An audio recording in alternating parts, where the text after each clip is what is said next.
Laying a floating floor over carpet is a great option if you are unable to remove your existing carpet. The truth is, removing and disposing of old carpet can be time-consuming and costly.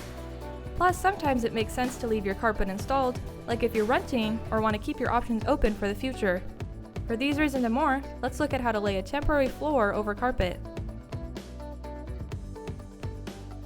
Laminate and vinyl flooring are the two most popular options when laying a temporary floating floor over carpet. If you have a thin, low-pile carpet with no padding, you can probably use a thinner plank. However, for best results, we suggest using a thicker plank with less flexibility, such as a WPC vinyl or rigid core vinyl. For our example, we're using Triton Core, a waterproof vinyl plank flooring. Before you get started, you want to gather a few tools. First, make sure you're starting with a clean space. That means moving any furniture out of the way and vacuuming the floor.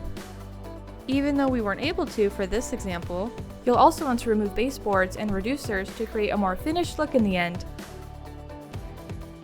Use a spacer between the plank and the wall. Simply lay a plank starting in one corner of the room. If your carpet is very thin with no padding, you may lay your temporary flooring right over the surface. Lay planks one row at a time. Planks lock into each other and can be tapped securely into place using a rubber mallet. When a plank does not fit at the end of a row, measure the gap and cut the plank to fit the space. Some planks can be cut using a sharp utility knife and a metal ruler to create a straight edge. Other planks may need a cutter. Use the remaining plank at the beginning of the next row to create a more staggered look. For a finished look, use a reducer at the flooring edge. When finished, remove spacers and reattach baseboards. Most home carpet is high pile with a thick carpet pad. This type of carpet requires a little more prep before installing your temporary flooring. That's because it has a little more squish when you step, which can unlock a floating floor. In this example, we use Triton Core, a WPC vinyl flooring. Let's take a look at the steps for creating a more solid surface for your temporary floor. Many brands of flooring require acclimation before installation.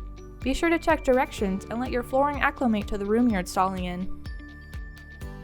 First, make sure you're starting with a clean space. That means moving any furniture out of the way and vacuuming the floor. You'll also want to remove baseboards and reducers to create a more finished look in the end. But again, we were unable to do that for this example. If you have plush carpet with a thick carpet pad, you'll need to create a more stable surface for your temporary flooring. To combat the squish of the thick carpeting, you can use plywood. We recommend using about a 1/4 inch plywood to create a new subfloor on top of your carpet. Lay your plywood onto your carpet. Measure and cut the plywood as needed to fit the size of the room. If you're using more than one plywood board for your space, be sure to lay them in the opposite direction you will lay your floor, and tape them together at the seam. Now that you have a more even subfloor, you're ready to lay your temporary flooring. Simply lay a plank starting in one corner of the room. Use a spacer between the plank and the wall.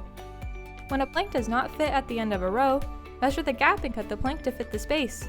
Planks can be cut using a sharp utility knife and a metal ruler to create a straight edge. Use the remaining plank at the beginning of the next row to create a more staggered look.